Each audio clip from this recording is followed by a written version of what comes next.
माफी चाहती हूँ, क्योंकि कल थोड़ा सा, एक तो पहले तो बॉडी में दिक्कत था इतना ज्यादा, ठीक है, और उसके बाद तकनीकी समस्या आ गई, जिसके कारण में आपकी क्लास को बाद में कंटिन्यू नहीं किया जा सका। और आई थिंक 1.25 घंटे चली होगी आपकी क्लास कल, राइट, 1.25 घंटे के अराउंड आपकी क्लास चली, उसके बाद उसे ऑफ करा दिया गया।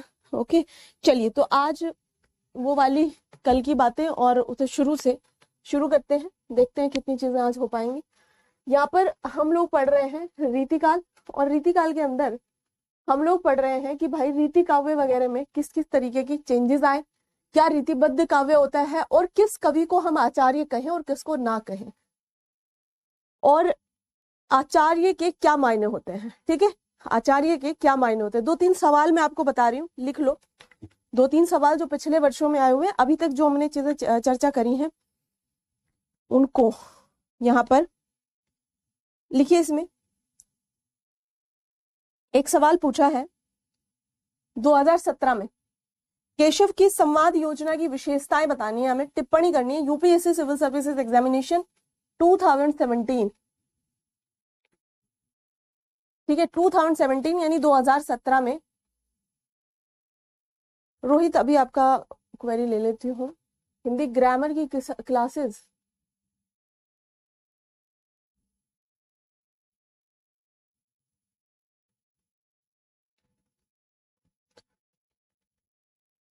चलिए लिखे इसमें।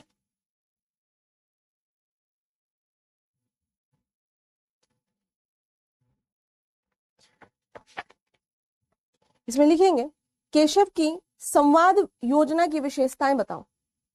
केशव की संवाद योजना की विशेषताएं बताओ 2017 सिविल सर्विसेज।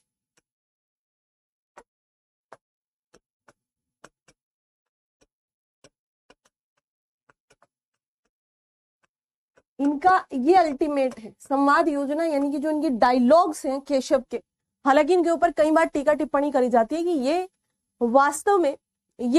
वास्तव में आचार्य कहलवाने योग्य नहीं है, या फिर इनके जो इनसे पिछली पीढ़ी थी वो काफी संस्कृत विद थी, संस्कृत में काफी चीजें जानती थी, इसलिए इनको कह दिया गया, अदरवाइज ये डिजर्व नहीं करते थे।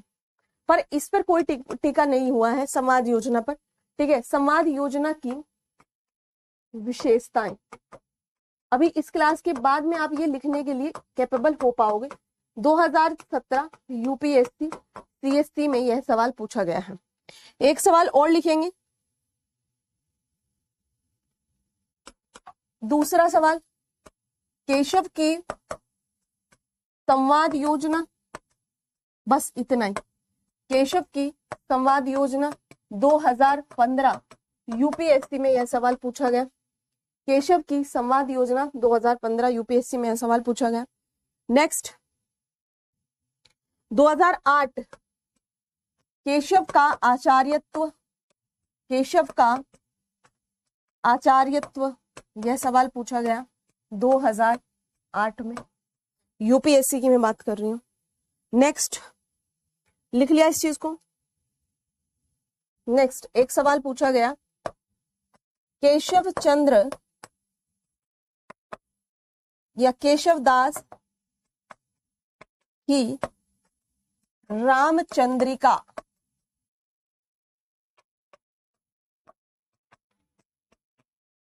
संवाद योजना, टिप्पणी करनी है 2003, यूपीएससी 2003। लिखे फटाफट से जो 2-3 चीजें मैंने लिखवाई।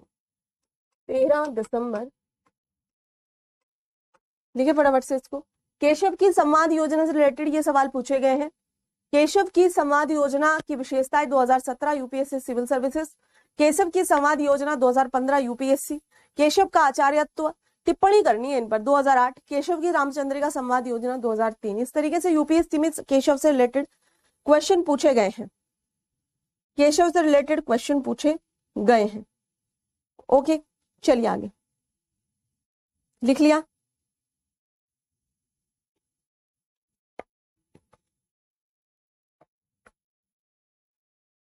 नेक्स्ट, यूपीपीसीएस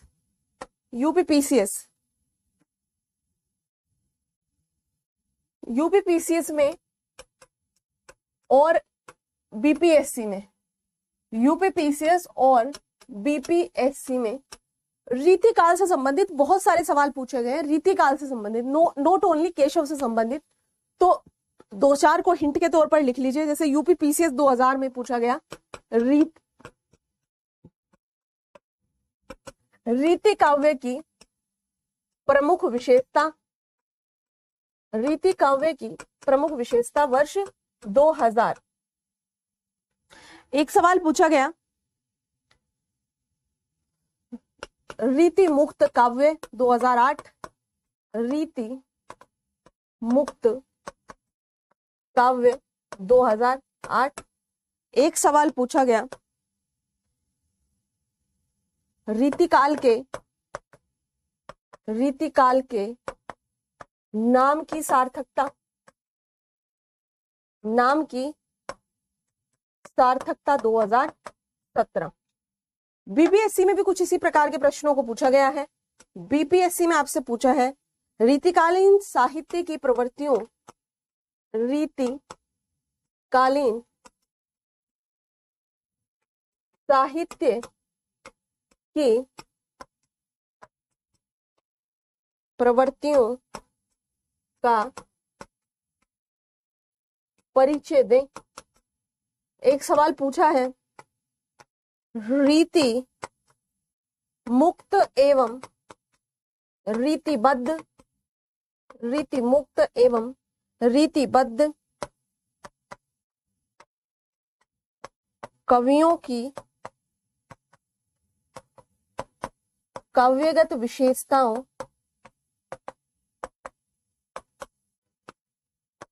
को सोदाहरण यानी उदाहरण सहित सोदाहरण प्रस्तुत करें। एक सवाल पूछा गया है रीतिकाल की सामान्य विशेषताओं, तीसरा रीतिकाल की सामान्य विशेषताओं पर प्रकाश डालिए। एक चौथा सवाल पूछा गया है रीति काव्य केवल सामंती मानसिकता की देन है या उसका कोई महत्व है। एक सवाल पूछा गया है कह रहे हैं रीतिबद्ध एवं रीति मुक्त काव्यों के अंतर को समझाइए। ये कुछ इस प्रकार के प्रश्न पूछे, होप आपने लिख लिए होंगे, नहीं लिखे तो मैं पिछली स्लाइड कर देती हूँ। ये लो लिखे फटाफट से, तीनों लिख लोगे। Abhishek very nice very nice. UPPCS वाले तीनों उत्तरों को लिखने की कौन कौन बच्चे सामर्थ्य रखते हैं, और ये इधर जो मैंने बाद में लिखवाया इनमें और भी ऐसे कई सारे प्रश्न हैं जो यहाँ से पूछे जाते रहे हैं, ठीक है। और भी ऐसे कई सारे प्रश्न हैं जो यहाँ से हमेशा पूछे जाते रहे हैं, ठीक है जी। तो एक बार इन प्रश्नों को लिखे, मतलब देखें इनको, और बाद में लिखने का भी प्रयास करेंगे। एक बार फटाफट नोट कर लो इनको।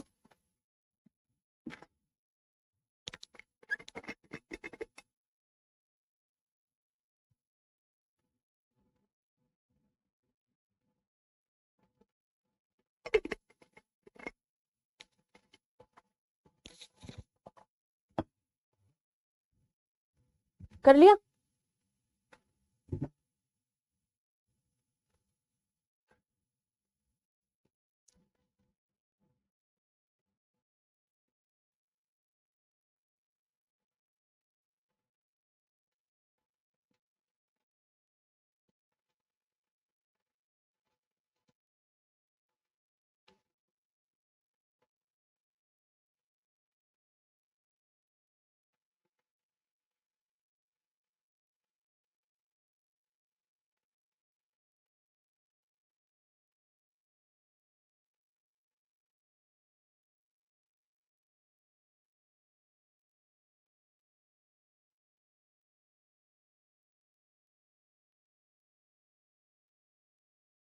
नोटेड। नेक्स्ट स्लाइड कर दें जी। कितने साथी हैं जो लिख लेंगे इसको? सभी ने हाथ उठाया, ज्यादातर लिखना भी है, धोखा नहीं करना भाई।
लिख लेंगे, वेरी गुड वेरी गुड।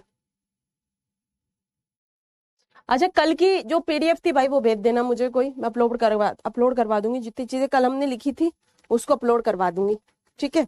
चलिए अब लिखेंगे, यहाँ पर हेडिंग डालेंगे।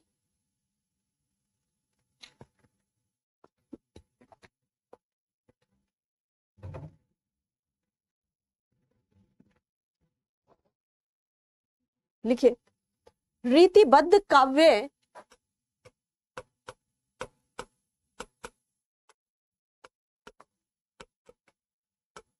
की प्रवृत्तियां, रीतिबद्ध काव्य की प्रवृत्तियां लिखें। रीतिबद्ध काव्य की जो प्रवृत्तियां हैं, यानी कि क्या इसकी विशेषताएं हैं या इसकी क्या प्रवृत्तियां हैं, उसे लिखें।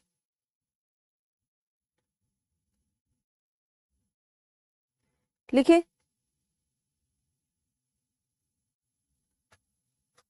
अब जहां पर ये लिखा है रीतिबद्ध, रीतिबद्ध यानी रीतियों से बंधा हुआ। अब जब रीतियों से बंधे हुए काव्य की हम बात कर रहे हैं तो इसके अंदर क्योंकि जो कवि है वो कौन है, वो दरबारी कवि है, और दरबारी कवि होने के नाते ये लोग किसी न किसी शासक के ऊपर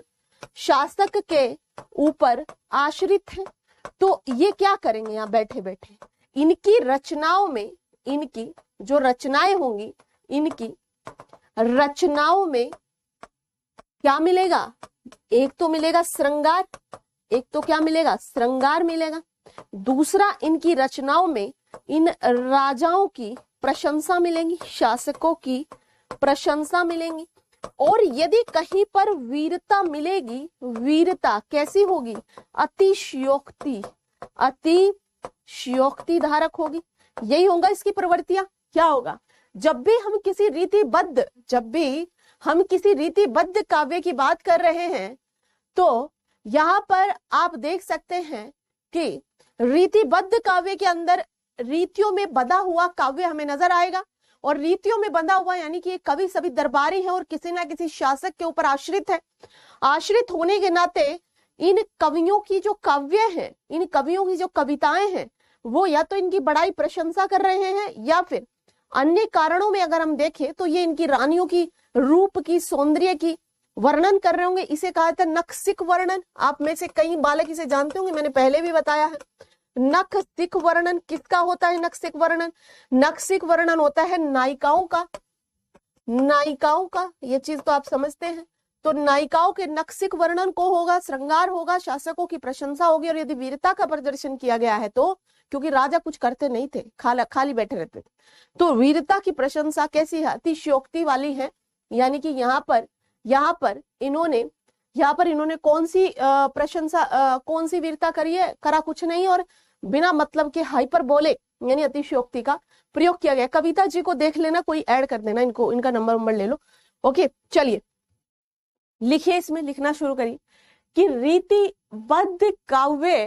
रीतिबद्ध काव्य के अंतर्गत रीतिबद्ध काव्य के अंतर्गत कवि कवि शासकों पर आश्रित होने के कारण, कवि शासकों पर आश्रित होने के कारण प्रमुख रूप से शासकों की प्रशंसा, प्रमुख रूप से शासकों की प्रशंसा, श्रृंगार अथवा शासकों की वीरता के अतिशयोक्ति, शासकों की वीरता के अतिशयोक्ति वर्णन को करते हैं, अतिशयोक्ति वर्णन को करते हैं। अतिशयोक्ति वर्णन को करने के कारण, अतिशयोक्ति वर्णन को करने के कारण इनकी कविताएं मौलिक नहीं लगती। मौलिक क्या होता है? जहां पर कुछ मूल रूप से इन्होंने गढ़ा हो, इसीलिए इनके आचरणों पर प्रश्न उठता है। अतिशयोक्ति करने के कारण इनकी रचनाएं मौलिक नहीं लगती।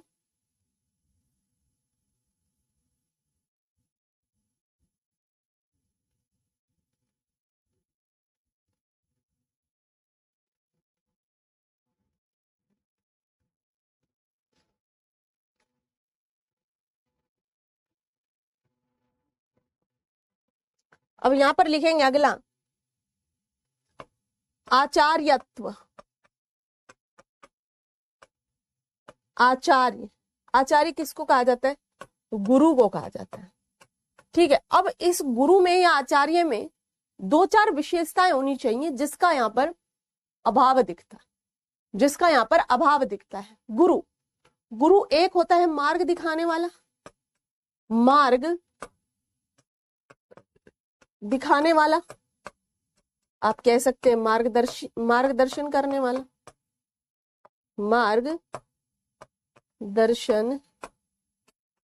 करने वाला। ठीक है, गुरु का अनुकरण किया जा सकता है। गुरु ऐसे होते हैं अनुकरण करने योग्य। गुरु ने कोई किसी दर्शन का प्रतिपादन किया हो, गुरु ने किसी दर्शन का प्रतिपादन किया हो, ये सब गुण किसमें होने चाहिए? ये सब प्रश्न, ये सब चीजें किसमें होनी चाहिए? ये सब चीजें। अच्छा, उत्तरकांड नहीं लिखो। अरे भाई, उत्तरकांड आप लोग शायद, मुझे लगता है अंग्रेजी में लिख रहे, तो मुझे तो उत्तराखंड सुन रहा था। उत्तराखंड, मैंने कहा उत्तराखंड में कब से हिंदी साहित्य है? चलो ठीक है, नया अच्छा हुआ याद दिला दिया, कई बच्चों ने याद दिलाया, धन्यवाद, थैंक यू। कल करा देंगे इसको, ठीक है, कल करा देंगे। कल या जैसे ये टॉपिक एक खत्म होता है ना, समाप्त होता है, आप छोड़ के रखो 2-4 पन्ने, मैं करा दूंगी इसको, या तो मतलब बीच टॉपिक में, या फिर जैसे मान लिया यहाँ पर रीतिकाल खत्म होता है तो मैं तब, या पहले ही, मुझे भी याद रहेगा। वो तो छुट्टियां शादी ब्याह में चले गए थे ना, इसलिए याद नहीं रहा। ओके, चलिए ठीक है। किसी दर्शन का प्रतिपादन किया हो या अनुकरण करने योग्य हो, उसी को तो गुरु कहोगे आप कहते हो कि भाई मेरा रोल मॉडल कौन है? रोल मॉडल कैसा व्यक्ति होता है? जिसने कुछ किया अपने जीवन में, है ना, जिसको आप अनुकरण कर सको, फॉलो कर सको। अब इन्होंने ऐसा क्या किया, लिखे इसमें कि रीतिकाल के कवियों में पैराग्राफ से लिखेंगे शुरू करके, रीतिकाल के कवियों में आचार्यत्व को लेकर के सदैव एक प्रश्न चिन्ह लगा रहा। रीतिकाल के कवियों में आचार्यत्व को लेकर के सदा एक प्रश्न चिन्ह लगा रहा।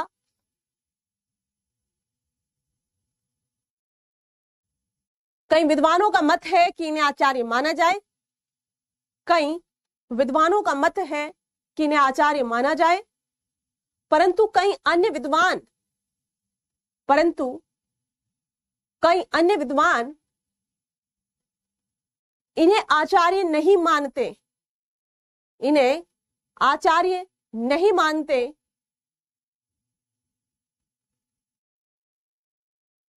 इन्हें आचार्य नहीं मानते एवं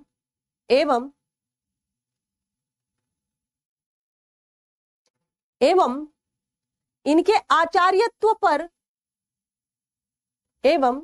आचार्यत्व पर यह कहते हुए, धीरे धीरे चल,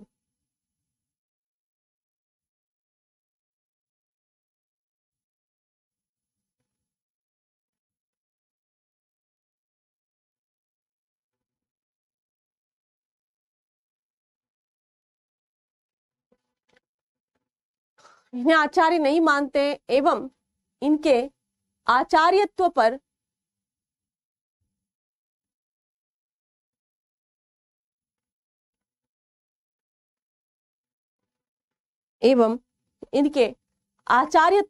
यह कहते हुए प्रश्न चिन्ह लगाते हैं।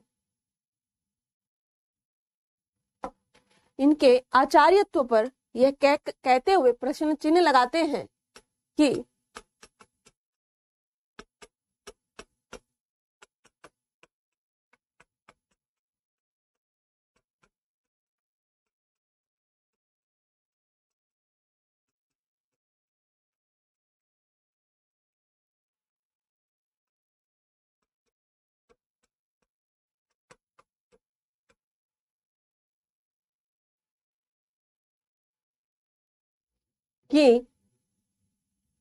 रीतिकाल के कवियों को किस आधार पर आचार्य माना जाए? बताओ, आधार होते हैं उसके, ठीक है। रीतिकाल के कवियों को किस आधार पर आचार्य माना जाए?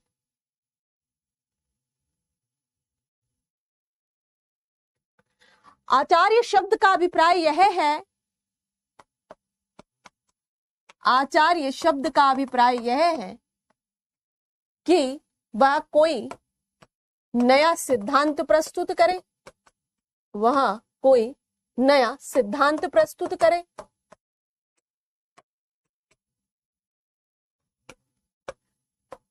अथवा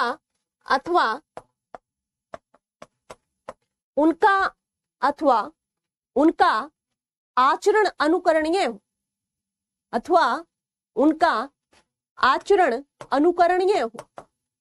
अनुकरणीय मीन्स क्या होता है? जिसको अन्य व्यक्ति अनुकरण कर सके, फॉलो कर सके। रीतिकाल के कवियों ने ऐसा क्या कर दिया है? अथवा उनका आचरण अनुकरणीय हो, अथवा उनका आचरण अनुकरणीय हो।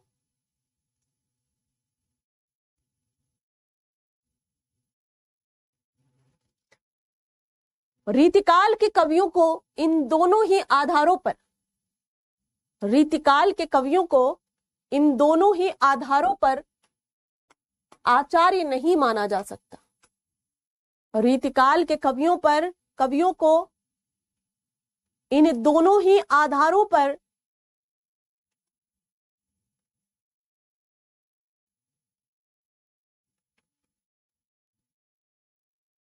रीतिकाल के कवियों को इन दोनों ही आधारों पर आचार्य नहीं माना जा सकता, क्योंकि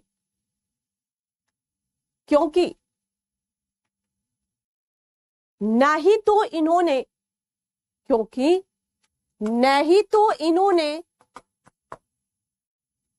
कोई मौलिक सिद्धांत प्रस्तुत किया, क्योंकि न ही तो इन्होंने कोई मौलिक सिद्धांत प्रस्तुत किया। तेज लिखा करो थोड़ा सा, 3 घंटे पेपर को कैसे कंप्लीट करोगे हैं? क्योंकि ना ही तो इन्होंने कोई मौलिक सिद्धांत प्रस्तुत किया और न ही इनके आचरण ऐसे हैं, और न ही इनके आचरण ऐसे हैं जिन्हें अन्य व्यक्तियों के द्वारा अनुकरण किया जा सके।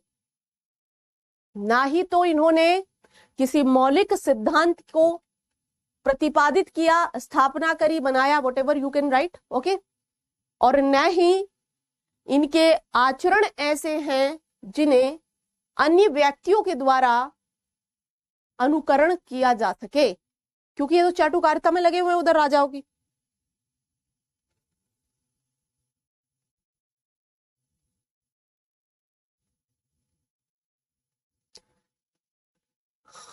लिख लिया। आचार्यत्व के लिए एक अन्य सिद्धांत भी, आचार्यत्व के लिए एक अन्य सिद्धांत एक अन्य आधार भी माना जा सकता है। आचार्यत्व के लिए एक अन्य आधार भी माना जा सकता है जिसमें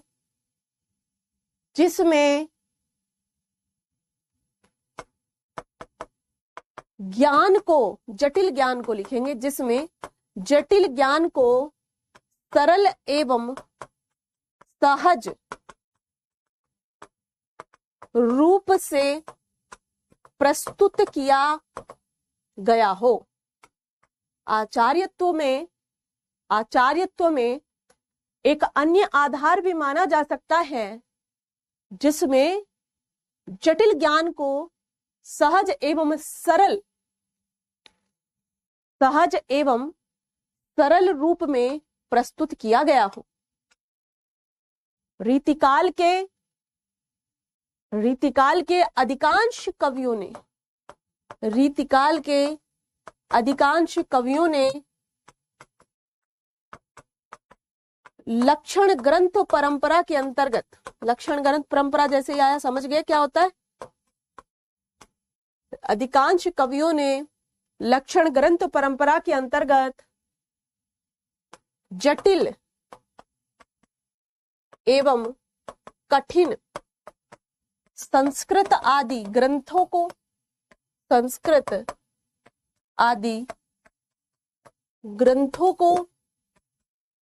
सरल एवं समझने योग्य बनाकर प्रस्तुत किया। सरल एवं समझने योग्य बनाकर प्रस्तुत। आगे दिमाग में क्या कहना चाहते हैं? लिखो।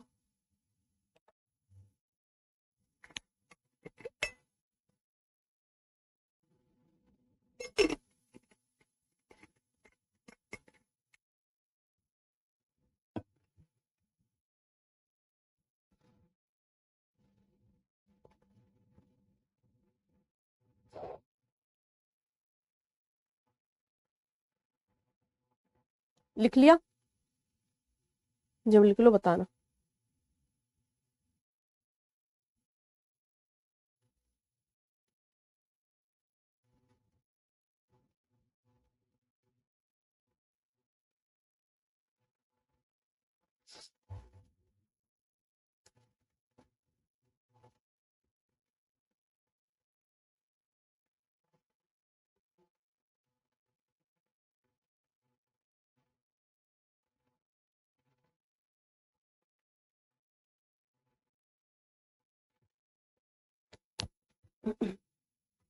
Noted, very nice.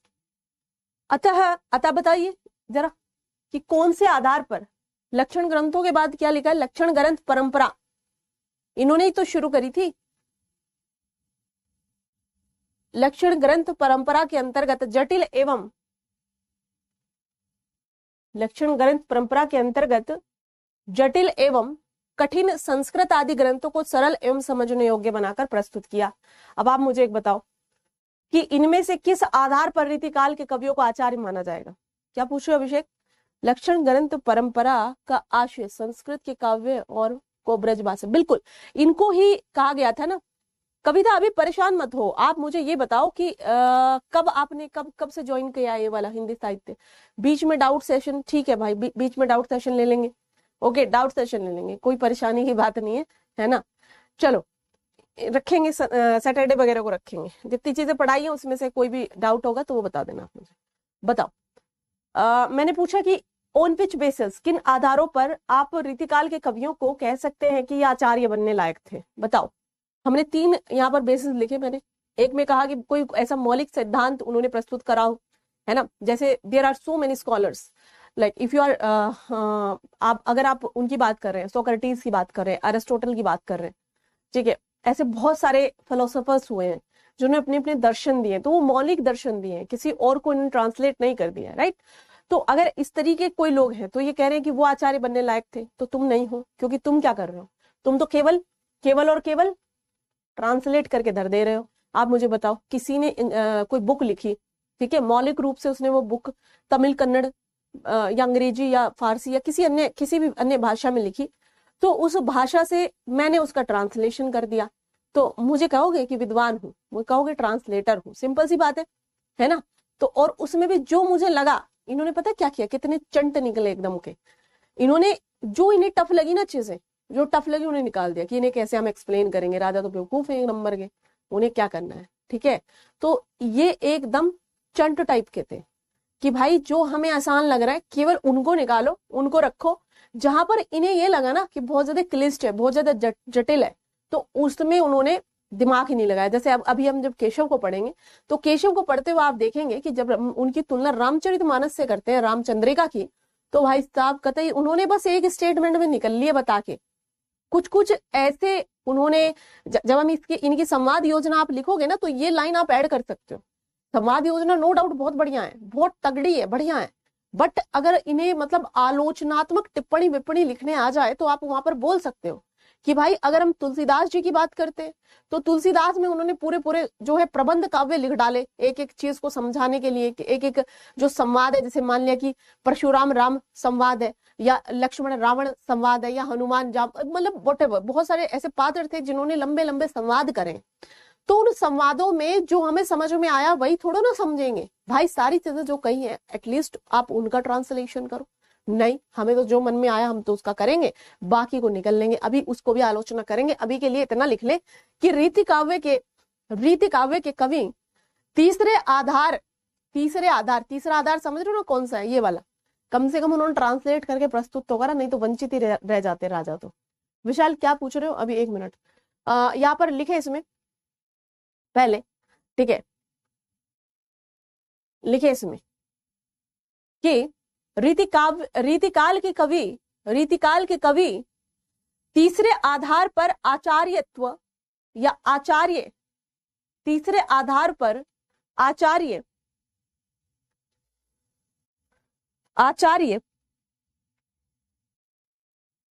की श्रेणी में निश्चित तौर पर आते हैं, आचार्य की श्रेणी में निश्चित तौर पर आते हैं, क्योंकि इन्होंने पहली बार साहित्य, क्योंकि इन्होंने पहली बार साहित्य एवं अन्य कलाओं के नियमों को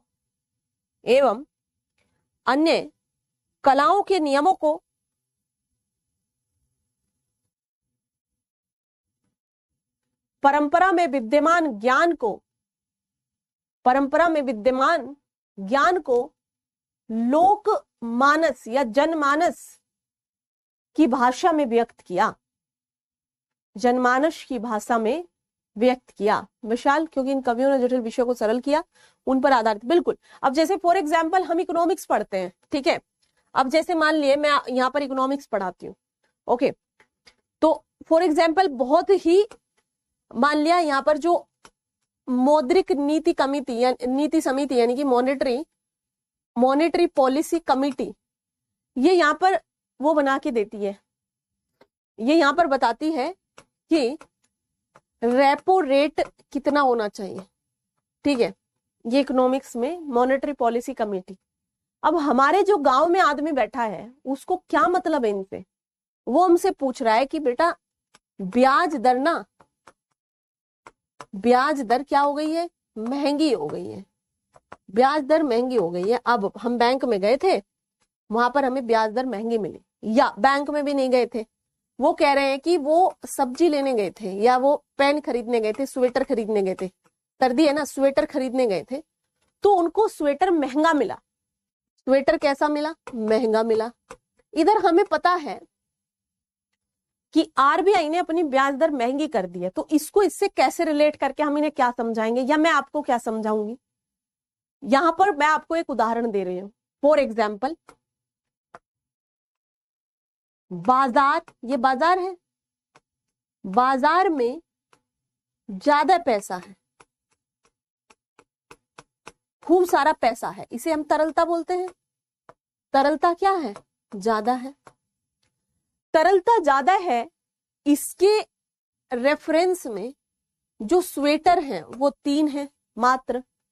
लोग खरीदने को जो है ज्यादा लोग चाहते हैं, क्योंकि यहां पर सभी के पास में परचेजिंग पावर है, सभी के पास में परचेजिंग पावर है, क्योंकि बताया ना अभी तरलता ज्यादा है, तो सभी लोग परचेजिंग पावर के चलते क्या कर रहे हैं, सभी स्वेटर खरीदने के हकदार हैं या ले भी सकते हैं। तो अचानक से क्या होगा, क्योंकि यहां पर सप्लाई कम है, यानी सप्लाई क्या है, कम है, अर्थात स्वेटर्स की आपूर्ति कम होने के कारण अचानक से क्या होगा, स्वेटर की कीमत बढ़ जाएगी। जब यहाँ पर 10 दावेदार खड़े हो गए आके, तो स्वेटर की कीमत 100 रुपए थी, 10 की परचेजिंग पावर 100 रुपए की थी, परंतु अब क्या किया, 500 रुपए का कर दिया कीमत। अब 500 में 5 ही लोग हैं या 3 ही लोग हैं, जितना है उतना खरीद लेगा। तो यानी कि ये इसमें क्या हुआ, ये बढ़ गया रुपया। अब यहाँ पर देखो कि आरबीआई क्या कह रहा है, आरबीआई कह रहा है कि ये तरलता ज्यादा जो हुई है, अब हमें इसे क्या करना है, सोखना है। अब हमें इसे सोखना है या कम करना है, श्रिंक करना है। अब श्रिंक करने के लिए हमें ब्याज दरों को क्या करना होगा, ब्याज दरों को बढ़ाना होगा। जैसे हम ब्याज दर बढ़ाएंगे तो जो अन्य कमर्शियल बैंक हैं, वो कमर्शियल बैंक जो है ज्यादा बढ़ी हुई ब्याज दर पर पैसा दे पाएंगे लोगों को, यानी लोगों को महंगी ब्याज दरों पर पैसा मिलेगा। और जैसे ही महंगी ब्याज दरों पर पैसा मिलेगा तो लोग यहाँ पर क्या करेंगे, पैसा लेना थोड़ा कम करेंगे। पैसा लेना कम करेंगे तो यहाँ पर जो लिक्विडिटी मार्केट में फैली हुई थी वो थोड़ी श्रिंक हो जाएगी। तो यहाँ पर हमने इसे स्वेटर, ये वो कॉटन, इसके माध्यम से इस चीज को समझा। तो जटिल चीज है। तो ये भी यहाँ पर क्या कर रहे हैं, ये भी यहाँ पर संस्कृत के ग्रंथों को पढ़ के, संस्कृत बहुत टफ लैंग्वेज है और इसमें भी क्या है, इसमें भी जटिल कॉन्सेप्ट है काफी। अब इन जटिल कॉन्सेप्ट को ये लोग क्या कर दे रहे हैं, अपनी भाषा, एक तो पहली बात तो ब्रज भाषा में कन्वर्ट कर दिया बेचारों ने। ब्रज भाषा, क्योंकि केशवदास हो या आपके कोई भी हो, उनको सबको संस्कृत आती थी, ठीक है। यहाँ पर आप देखेंगे कि ब्रज भाषा में वो अपने आप, किसी भी भाषा में कोई चीज को, कॉन्सेप्ट को बदल दिया जाए तो वो अपने आप सरल लगने लगती है। दूसरी बात, इन्होंने और सरल एंड सहज तरीके से इसे प्रस्तुत किया। तीसरा क्या किया, इसकी जब ये व्याख्या करते थे या इसको जब ये समझाते थे तो समझाते थे कविता के माध्यम से या काव्य के माध्यम से, तो ये और ज्यादा इन्हें मजेदार लगता था या फिर रसदार लगता था। और रीतिकाल है तो इन्होंने रस को ज्यादा महत्व दिया, यानी कि रीतिकाल में रसवादी काव्य का अधिक प्रचलन है। तो जब ये रस के साथ में कविता को प्रस्तुत करेंगे तो वास्तविक तौर पर ये चीज समझ में आएगी ही, ऐसा हो ही नहीं सकता कि समझ में ना आए। शिवानी जाके सो जाओ, नींद लग रही है, सो जाओ जाके, ठीक है, कल पढ़ लेना आराम से। यहाँ पर हो गया, ये रसवादी परंपरा चल रही है। इसका मतलब क्या है कि संस्कृत जैसी जो जटिल भाषा है वो इनकी पल्ले ना पड़ने वाली थी, राजाओं के, शासकों के। समझ में आई? और किसी किसी नींद आ रही है, बताओ, किसी किसी नींद आ रही है? कौन सोना चाहता है? मतलब सोते रहो तुम, जब तुम सोओगे ना, इधर यहाँ राजेंद्र नगर, करोल बाग, मुखर्जी नगर पढ़ रहा होगा कोई, वो आगे निकल जाएगा तुमसे, और निकल ही रहा है, तभी तो रिजल्ट नहीं है। तो सो जाओ तुम आराम से, रात में भी सो, 6 घंटा फैल गया, 8 घंटा, और दिन में भी सो जाया करो, 2-3 घंटा सोया करो दिन में आराम से। पढ़ लेना बाद में, बतेरी उम्र पड़ी है अभी, नहीं 26, 27, 25 ऐसे दे लेना एग्जाम बाद में, ठीक है। चलो आगे लिखो यहाँ पर, इसमें इसके आधार पर, थर्ड वाले आधार पर हमने कह दिया कि भाई थर्ड वाले आधार पर ये यहाँ पर जो है आचार्य बनने लायक है। आगे देखो इसमें कि अगर आपको आचार्यत्व में प्रश्न आता है तो लिख दोगे, अगर आचार्यत्व में प्रश्न आता है आपको तो लिख दोगे कि नहीं लिख दोगे? गाकर सुनाते थे, बिल्कुल। कैसे करते थे? गाकर सुनाते थे। तो गे जब होता है, गे यानी जिसको गाया जा सके। आपने कभी देखा होगा, आप पढ़ाई करते हुए क्यों बोर होते हो? क्योंकि यहाँ कोई गा के सुना नहीं रहा तुम्हें। पिक्चर देखते हुए तुम बोर क्यों नहीं होते? क्योंकि पिक्चर आपको मजे दिला रही है ना। पिक्चर क्या है? आपको मजे दिला रही है। समझ आई बात? चलो लिखोगे यहाँ पर कि रीतिबद्ध कवियों के आचार्यत्व पे प्रश्न, रीतिबद्ध कवियों, अगली हेडिंग है, के आचार्यत्व पे प्रश्न एवं उसका परीक्षण, यानी टेस्ट कर लेते हैं। हमने जैसा अभी लिखा आप इतना भी लिख सकते हैं और थोड़ा आगे की तरफ जाकर भी लिख सकते हैं, है ना? ठीक है, चलो लिखो आगे। रीतिबद्ध काव्य के आचार्यत्व पे प्रश्न और उसका परीक्षण कैसे करोगे? अगर यहाँ पर इस तरीके से सवाल आ जाता है आपको कि रीतिबद्ध काव्य के जो कवि हैं या रीतिबद्ध कवियों के आचार्यत्व पे जो प्रश्न चिन्ह लगा है उसका परीक्षण आप कैसे करोगे? चलो, कौन सा पिछला लाइन छूट गया भाई, मदद करो रे इनकी। कौन सा पिछला लाइन छूटा है? ये पता नहीं मैंने क्या लिखा है, ये वाला। अधिकांश कवियों ने लक्षण ग्रंथ परंपरा जटिल एवं कठिन संस्कृत आदि ग्रंथों को सरल एवं समझने योग्य बनाकर प्रस्तुत किया। अच्छा, आगे मैंने लिखवाया था शायद से कि रीतिकाल के कवियों पर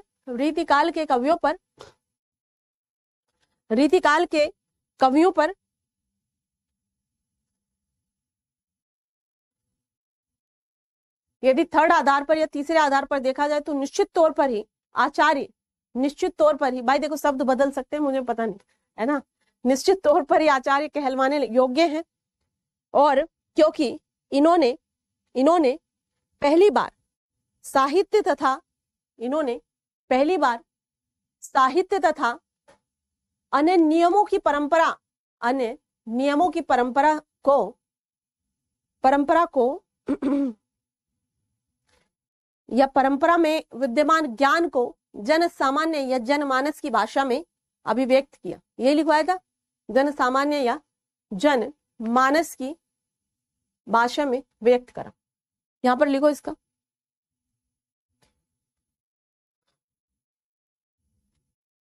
लिखिए इसमें कि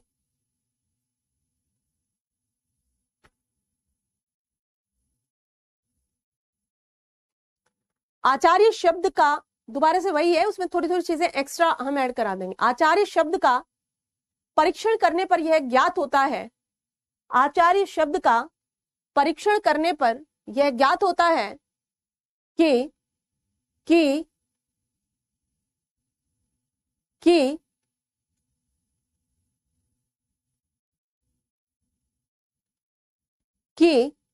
आचार्य शब्द के भिन्न भिन्न अर्थ हो सकते हैं। आचार्य शब्द के भिन्न भिन्न अर्थ हो सकते हैं। पहले अर्थों में, वापस वही बात है, पहले अर्थ में आचार्य शब्द का अर्थ यह है, आचार्य शब्द का अर्थ यह है कि आचार्य शब्द का अर्थ यह है कि उन्होंने किसी मौलिक सिद्धांत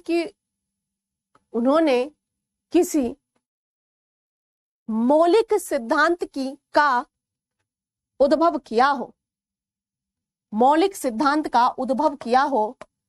इन्हें उद्भावक आचार्य कहा जाता है, उद्भावक आचार्य कहा जाता है। जैसे इन्वेंशन जो आदमी करता है, इन्वेंशन यानी आविष्कार, तो इसे क्या कहा जाएगा? आविष्कारक कहा जाएगा, है ना? आविष्कारक। भाई बिजली बनाई, किसने बनाई थी बिजली, बताना? लाइट, उसे क्या कहा गया? इन्वेंशन, है ना? नई, पहली बार, मौलिक, बिल्कुल अलग, जो अब तक ना हुआ हो, ठीक है? तो उन्हें उद्भावक आचार्य कहा जाता है, उन्हें उद्भावक आचार्य कहा जाता है। जहां तक रीतिकाल के कवियों का प्रश्न है, जहां तक रीतिकाल के कवियों का प्रश्न है, इनमें जहां तक रीतिकाल के कवियों का प्रश्न है, इनमें मौलिकता का अभाव पाया जाता है।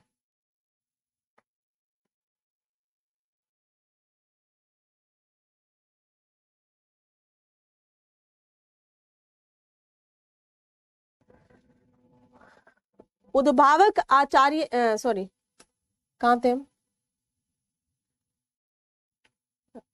रीतिकाल के, भाई लिख लेना लाइन क्या थी। रीतिकाल के कवियों का प्रश्न है,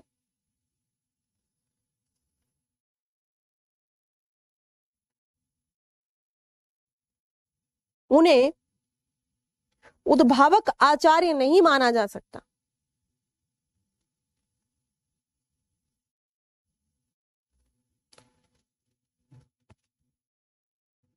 उन्हें उद्भावक आचार्य नहीं माना जा सकता।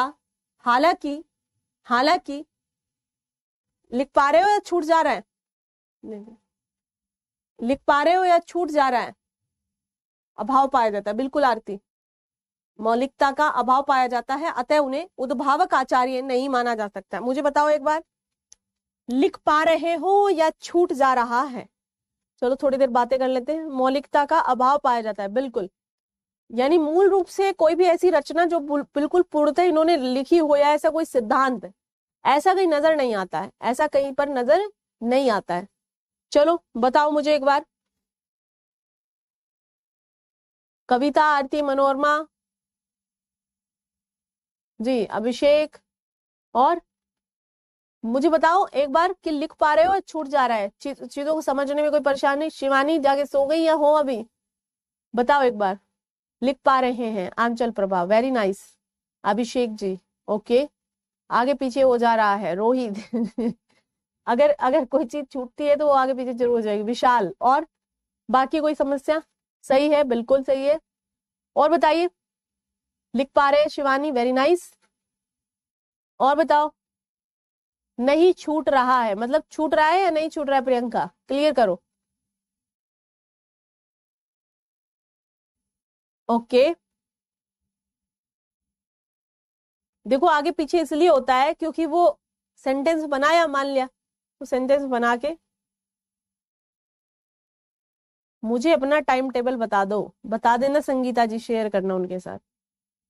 अच्छा हो अभी शिवानी, अभी सोना नहीं है आपको, क्लास के बाद सोना जाएंगे, ठीक है? ओके ओके ओके, चलो और बताओ, और किसी को कोई दिक्कत?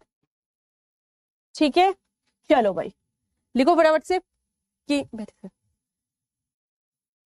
इन्हें उद्भावक आचार्य तो नहीं माना जाएगा। ऐसी तो कोई उन्होंने उद्भावना कर नहीं ली है इधर, ओके, ऐसा तो कोई उन्होंने मौलिक कॉन्सेप्ट नहीं छाप दिया इधर। तो लिखो इसमें कि कुछ इतिहासकारों का दावा है कि रीति काव्य या रीतिकाल के कवियों ने, कुछ इतिहासकारों का दावा है कि रीतिकाल के कवियों ने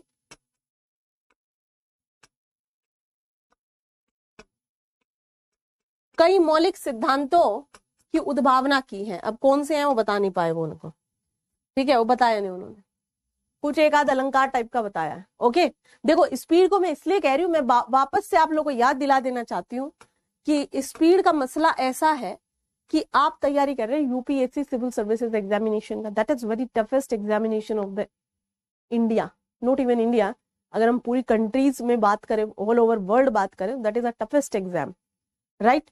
एंड अगर आप इस टफेस्ट एग्जाम को तैयार कर रहे हैं, इस इतने टफेस्ट एग्जाम की तैयारी में हैं आप जुटे हुए, तो भाई यहाँ पर आपका जो जीएस का 4 पेपर होने वाला है ना, उसमें केवल आपको 3 घंटा मिलेगा। एक पेपर में 20 सवाल, 3 घंटा, मिनट माप लो, केवल 7 मिनट। My personal experience is that only 7 minute you will have for a single question, and there are so many questions which are new for you, okay, जो नए होंगे, जो कभी जाने समझे परखे नहीं होंगे। अगले साल भले उन्हें आप किसी टीचर से पूछे जा करके कि इसका सवाल क्या होने वाला था, वहां पर आपके लिए बिल्कुल अलग होंगे वो। समझ रहे मैं क्या कहना चाहती हूँ आपसे? होप सो कि मेरी बात को अच्छे से अंडरस्टैंड करें आप, है ना, और अपनी स्पीड को बढ़ाने की कृपा करेंगे, ठीक है जी? समझ रहे हो? तो लिखना है आपको, है ना, लबासना जाना है, वेरी नाइस। चलिए, रिवीजन नहीं कर पा रही हो, चलो संगीता जी इसमें हम मिलेंगे जूम मीटिंग में। जो बच्चे रिवीजन नहीं कर पा रहे उनसे भी मुलाकात करेंगे जूम मीटिंग में। फिलहाल के लिए लिखें कि कुछ इतिहासकारों का दावा है कि रीतिकाल के कवियों ने कुछ मौलिक सिद्धांत उद्भव किए हैं। ऐसा इतिहासकार बता रहे हैं कि कई ऐसे मौलिक सिद्धांत हैं जिनकी उद्भावना उन्होंने करी। रीतिकाल के कुछ कवियों ने, इसके आगे बताना है, रीतिकाल के कुछ कवियों ने मौलिक सिद्धांतों का उद्भव किया, यानी कि नए, बिल्कुल नए सिद्धांत इन्होंने ला करके दिला दिए हैं। कुछ ऐसे इतिहासकारों ने दावा किया है, there are no evidence for that. ठीक है, there are so many historians who are saying कि भाई तुमने तो केवल ट्रांसलेट करा है, ठीक है, और उन्होंने उस ट्रांसलेशन के एविडेंस भी प्रस्तुत करे, राइट। जो संस्कृत साहित्य था उसको ट्रांसलेट करा है, ओके, बट ऐसा कोई एविडेंस नहीं मिलता है जहां पर इन्होंने बहुत सारे जो है मौलिक सिद्धांत रच करके रचना कर दी हो जिनकी। ओके, चलो आगे लिखेंगे। दूसरे अर्थों में पैरा चेंज कर लेंगे। दूसरे अर्थों में आचार्यत्व का अर्थ, दूसरे अर्थों में, या ये दूसरा आधार है, दूसरे अर्थों में आचार्यत्व का अर्थ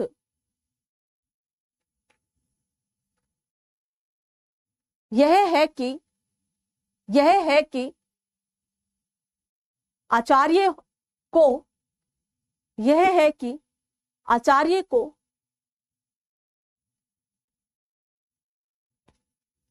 सिद्धांत, उन सिद्धांतों या जटिल सिद्धांतों, आचार्य को जटिल सिद्धांतों की विस्तृत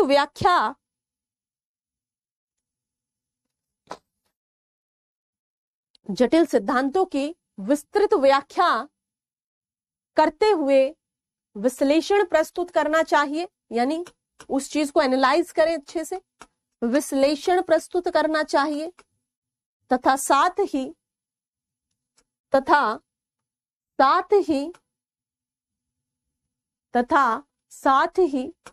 सिद्धांतों में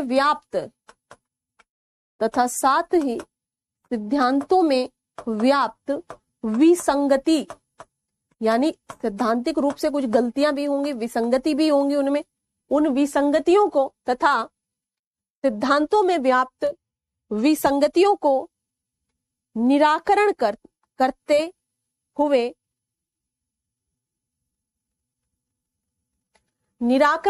हुए मत प्रस्तुत करना चाहिए। निराकरण करते हुए मत प्रस्तुत करना चाहिए। यदि रीतिकाल के कवियों को देखा जाए,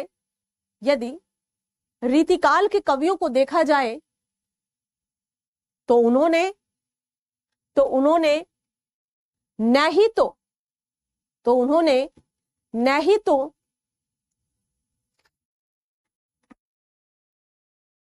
प्राचीन सिद्धांतों का विश्लेषण किया, विक्रम नहीं है क्या आज क्लास में? नहीं तो प्राचीन सिद्धांतों का विश्लेषण किया, और न ही इसमें व्याप्त विसंगतियों का निराकरण, और न ही इसमें व्याप्त विसंगतियों का निराकरण।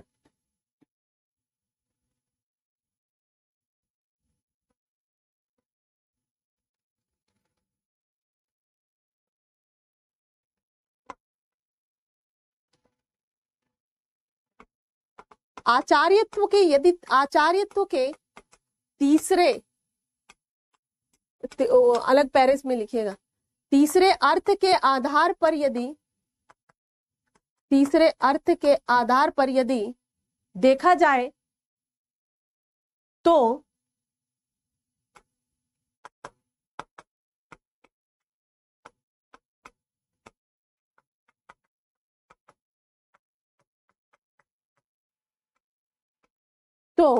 आचार्य को अनुकरणीय होना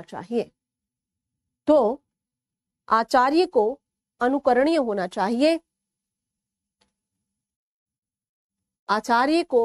अनुकरणीय होना चाहिए, जिसके लिए जिसके लिए उनके जिसके लिए उनके आचरण में जिसके लिए उनके आचरण में पवित्रता पवित्रता पवित्रता तथा शुद्धता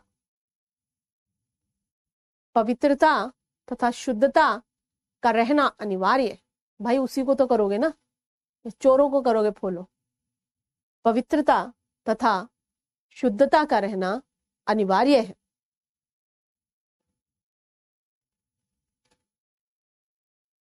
यदि रीतिकाल के कवियों का परीक्षण किया जाए, यदि रीतिकाल के कवियों के आचरण का परीक्षण किया जाए, यदि रीतिकाल के कवियों के आचरण का परीक्षण किया जाए,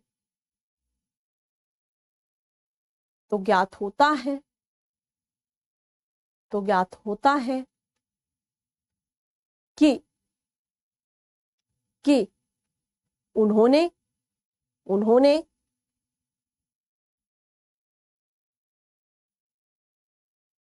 शासकों की देह मूलक सुंदरता उन्होंने शासकों की देह मूलक सुंदरता को आधार बनाकर देह मूलक सुंदरता को आधार बनाकर अपनी रचनाओं को रचा है, अपनी रचनाओं को रचा है। अतः अतः अतः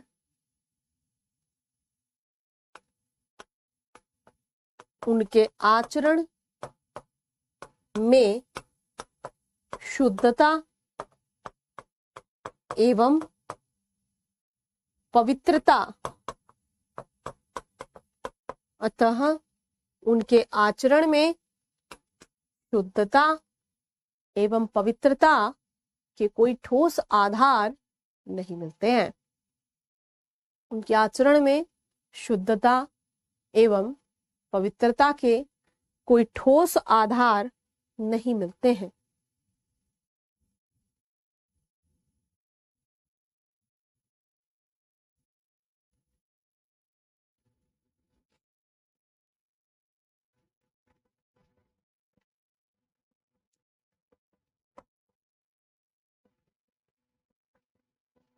कितने पेजेस हो गए? आचार्य के चतुर्थ अर्थ के संबंध में आचार्य के चतुर्थ अर्थ के संबंध में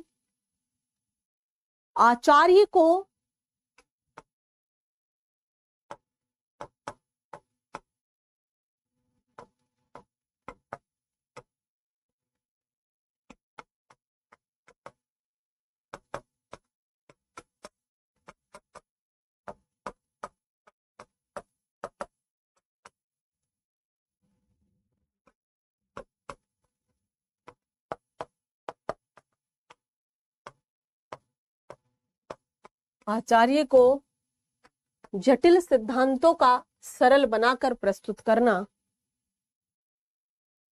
आचार्य का जटिल सिद्धांतों का सरल बनाकर प्रस्तुत करना मौजूद है।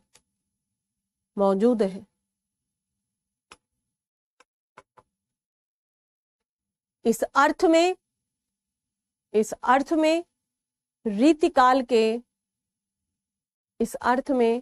रीतिकाल के कवि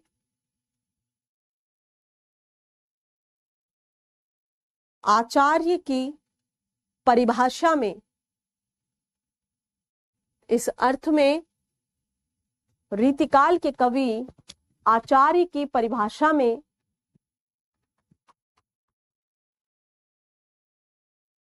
आवश्यक रूप से फिट बैठते हैं।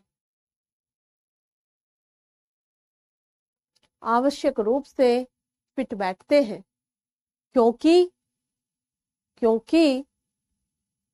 उन्होंने शास्त्र और लोक, लिख लेंगे, शास्त्र एवं लोक, शास्त्र एवं लोक के बीच व्याप्त दूरियों को कम किया, शास्त्र एवं लोक के बीच व्याप्त दूरियों को कम किया, एवं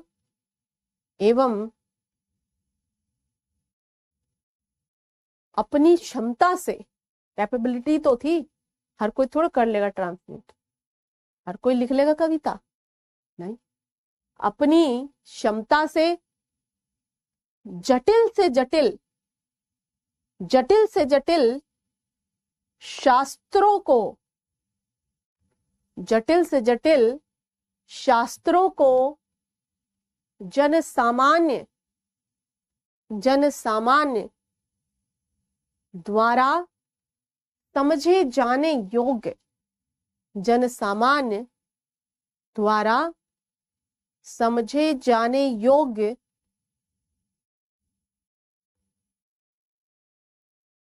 बनाकर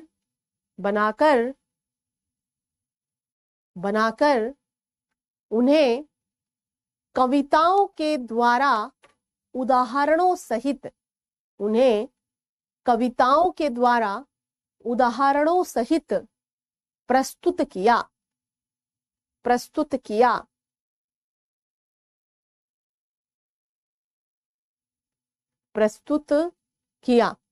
लिख लिया। नेक्स्ट, ये चीज यहाँ पर ये वाला सवाल लिख दोगे जो आया था, मैंने एक क्वेश्चन लिखा था यहाँ पर स्टार्टिंग में, मैंने लिखा था कि केशव का आचार्य तो लिख दोगे, क्योंकि ये रीतिकाल का ही कवि है, एक बार पढ़ लिया बस, उसी को हर जगह लिख देना। फिर है आपका ठीक है, आचार्यत्व पे जितना भी सवाल आएगा ना, आप यहां से इसको लिख सकते हो। ओके,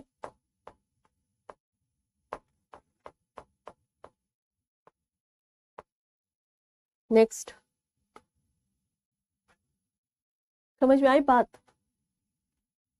पवित्रता, शुद्धता, अरे एक ही बात है संगीता जी, ऐसी बात जो एकदम नहीं कह देते, जो प्योर हो बिल्कुल, ठीक है, बिल्कुल प्योर हो, एक ही चीज है, पवित्रता, शुद्धता, है ना, पॉजिटिव सी चीज है, ठीक है। लोग होते हैं जिनके चरित्र में 50 तरह की कमियां होती है ना, वो पवित्र नहीं होते। अब तुम ही बताओ, जो देह की सुंदरता की वर्णन कर रहा है वहां पे बैठ के, उनको उनके चरित्र में या उनके उसमें शुद्धता का अभाव पाया जाता है। यानी कि जो आदमी केवल चाटुकारिता कर रहा है, उससे आप क्या सीखेंगे? कुछ लोग होते हैं ना, कहीं कहीं पे आप जाओगे, कहीं कहीं पे आपके मुंह पे भी आपसे कोई काम है, चाटेंगे, एकदम से चाटुकारिता करेंगे, सिर पे बैठ जाएंगे आप। वो क्या कर रहे हैं? वो वहां उनके दरबारों में रहते हैं, अरे वाह कितने सुंदर हो आप, कितने बहादुर, बाहुबली, और राजा एकदम बेवकूफ, एकदम चढ़ जाते हैं चने की झाड़ पे। नहीं, तो ऐसे लोगों को आप फॉलो करेंगे? नहीं करेंगे, ठीक है। तो यदि उनमें कुछ अपना, देखो कुछ लोग कैसे होते हैं, चाहे उनकी गर्दन पे कटार रखी हो, नहीं बोलेंगे तो नहीं बोलेंगे, यानी कि चाटेंगे नहीं एटलीस्ट, तो चाटुकारिता नहीं करेंगे, ठीक है। तो यहाँ पर जो रीतिकाल की जो वो रही, जैसे आप देखोगे जब हम आधुनिक काल पढ़ेंगे तो वहां पर कवि बहुत मुखर हो जाएगा, ठीक है, कवि क्या हो जाएगा, बहुत मुखर हो जाएगा। इंदिरा गांधी सत्ता में फिर भी कह रहे हैं कि सिंहासन खाली करो कि जनता आती है। कौन कह रहे हैं बताओ थोड़ा सा मुझे, कौन, किसने के द्वारा कहा गया? सिंहासन खाली करो कि जनता आती है, हट जाओ, ठीक है। सत्ता में है इंदिरा गांधी, सत्ता में है उस समय पर भी, या आज आप देखेंगे कुछ ऐसे, जैसे आप देखोगे कि देखो जो साहित्यकार का एक्चुअल काम है, दैट इज, हमने पढ़ा था कि साहित्य का काम क्या है, साहित्य या literature is a mirror for the society, and it is not just for the showing the problem, it will solve also, right. यानी कि उसको पथ प्रदर्शक के रूप में भी माना जाता है। किसी भी दुनिया के साहित्य मतलब एक ही होता है, भाषा अलग हो सकती है, कोई कन्नड़ में है, कोई मैथिली में है, कोई हिंदी में है, कोई मराठी में है। साहित्य का मतलब हर जगह एक ही होता है, ठीक है। ये क्या करता है, which will be reflect the problems, ये पहले तो रिफ्लेक्ट करेगा और फिर उनको क्या करेगा, फिर उनको वहां पर केशव की संवाद में अभी पढ़ाऊंगी क्या लिखोगे उसमें, ठीक है। फिर उसमें क्या करेगा, फिर उसको पथ प्रदर्शन भी करेगा कि आपको ये यू शुड दैट, ओके। तो जैसे न्यूज़पेपर है, newspaper is a part of literature, समझ रहे हैं। तो न्यूज है या टीवी चैनल्स है या सोशल मीडिया है, फेसबुक है, या जो भी चीजें हैं वो कैसी होनी चाहिए, तटस्थ होनी चाहिए।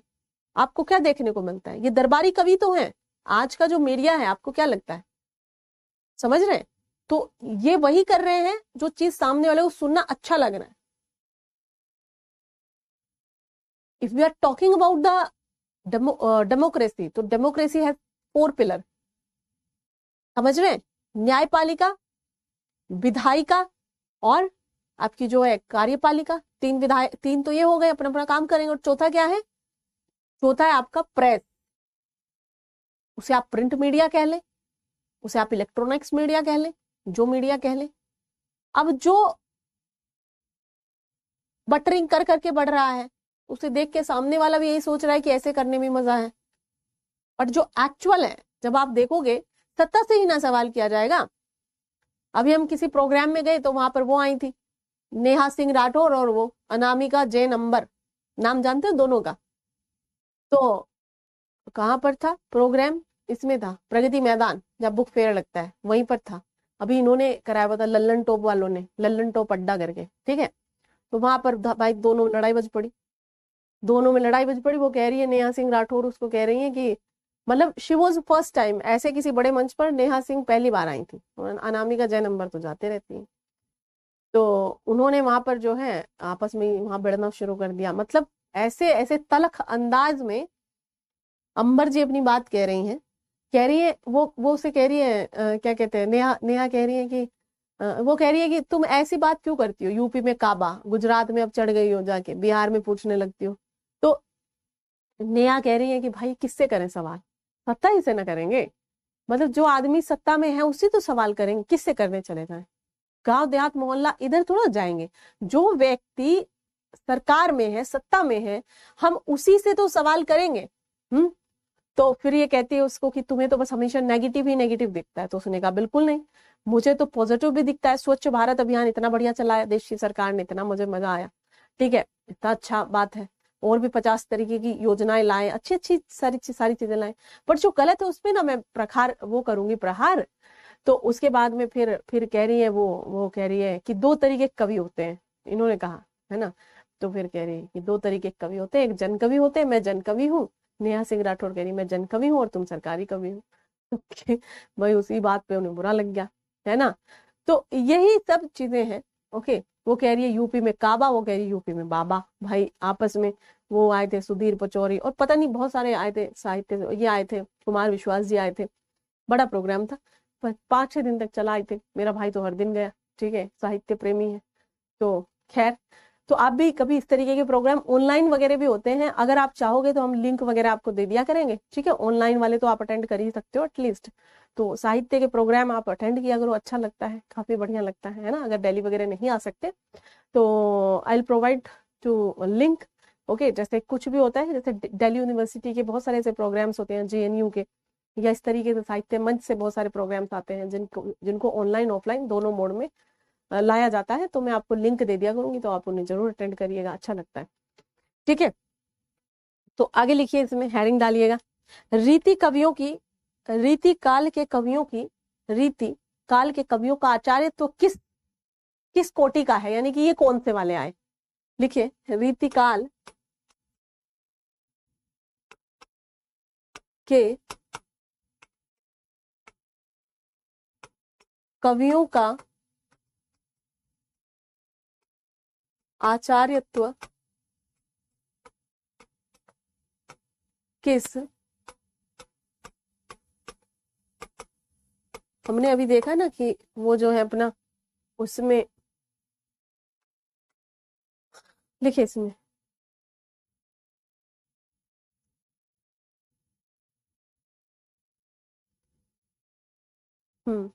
ठीक है।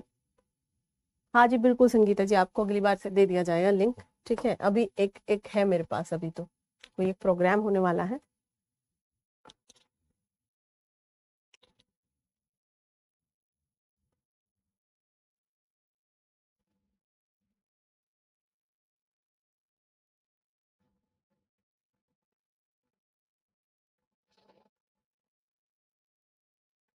हिंदी मराठी संगोष्ठी का है मेरे पास, फरवरी का है ये, पर दे दूंगी मैं आपको। ठीक है, 7-8 फरवरी, ये मैं आपको दे दूंगी। ठीक है, चलिए, ओके डन। एक अभी आया था डॉक्टर, ये था इनका नेहरू नेहरू डायलॉग सीरीज में था, ये अभी हो गया है नवंबर में, अभी सबसे रिसेंट यही हुआ 25 नवंबर। भारत किस राह पर, एक ऐतिहासिक आलोचना। इस तरीके की संगोष्ठी वगैरह आप करोगे ना अटेंड, तो अच्छा लगेगा आपको। ठीक है, बहुत सारे ऐसे व्यूज आपको मिलेंगे जो वास्तव में काफी क्रांतिकारी टाइप के, और आपके भी व्यूज, क्योंकि यहाँ पर बहुत बैलेंस होंगे ना चीजें, तो यहाँ पर जब आप इन चीजों को सुनोगे तो आपको ये चीजें बेहतर लगेंगी। ठीक है, नवंबर 17 को था हिंदी दलित साहित्य, कल, आज और कल, नवंबर 17 को ये चीज हुआ है। और यहाँ पर ये जो मैं आपको बता रही हूँ 11 नवंबर से 18 नवंबर को था यहाँ पर साहित्य अकेडमी पुस्तक मेला में, इसका पूरा चला है ये। और एक और था हिंदी दलित साहित्य, ये भी इसका था। और भी 50 राष्ट्रीय सेमिनार था। नई शिक्षा नीति जो आई है उस पर ग्रामीण स्टूडेंट का भविष्य, ये टॉपिक था। और इसमें आपके प्रोफेसर संजय पासवान आए थे पटना यूनिवर्सिटी, और प्रोफेसर पंकज अरोड़ा थे, है ना, इस तरीके से। जेएनयू के एक थे, किरोड़ीमल कॉलेज के थे। यहाँ पर इस तरीके की चीजें आपको होती रहती हैं। ठीक है, तो उसमें आपको दे दिया जाएगा। ठीक है, इनको आरती को कर लो और ये कविता को उसमें। ठीक है, आप लोग वहां पर अच्छे से अपना एक पॉजिटिव और हेल्दी कन्वर्सेशन कर सकते हो, राइट। चलिए, इसमें लिखें कि रीतिकाल के कवियों का आचार्यत्व, रीतिकाल के कवियों का आचार्यत्व किस कोटि का है, रीतिकाल के कवियों का आचार्यत्व किस कोटि का है,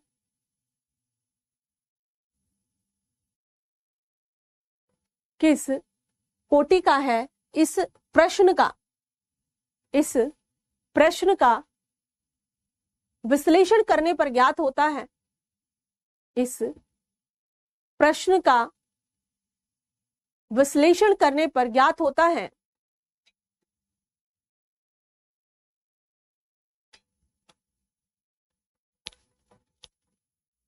कि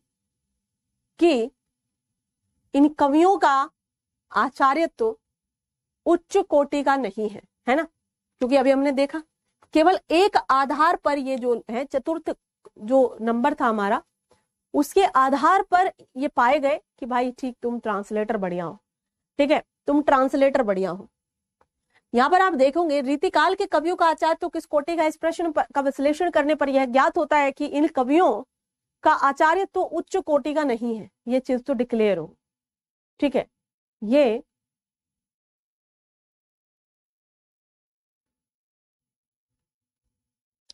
ठीक है। आपको जो भी यहाँ पर आप लोग अपना वार्तालाप कर रहे हो, मुझे यहाँ पर कर देना monica.example। ठीक है, this is my official ID. तो फिर मैं आपका वहां पर जो भी होगा सेंड वेंड मैं वहां पर कर दूंगी आपको, monica.example@gmail.com, राइट।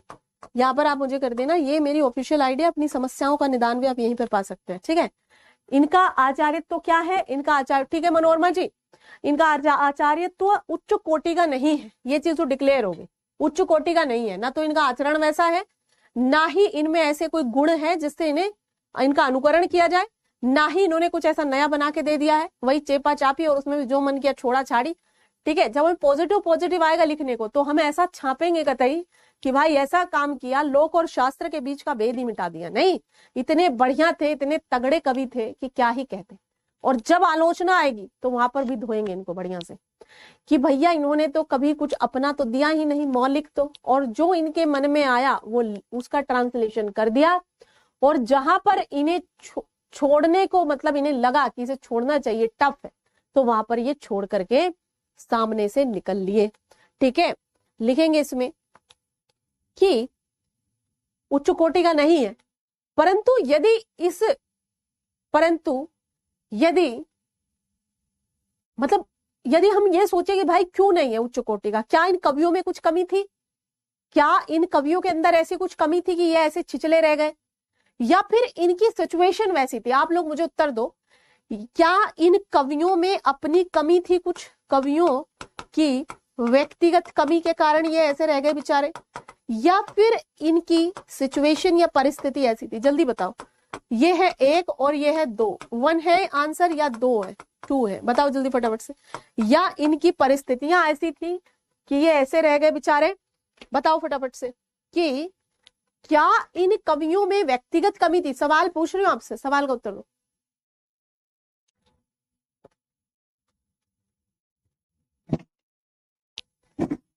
बताओ फटाफट से।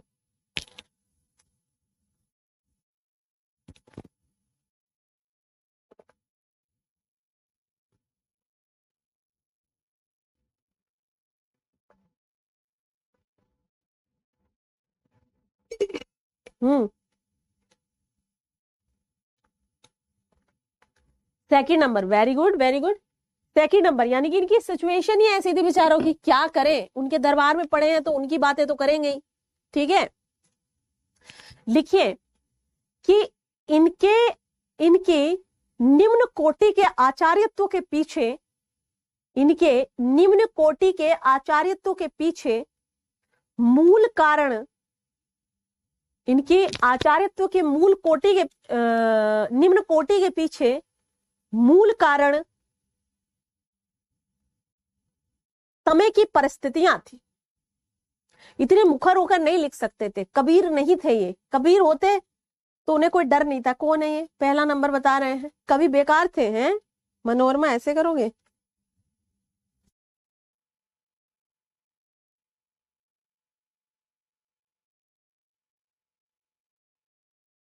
लिखो।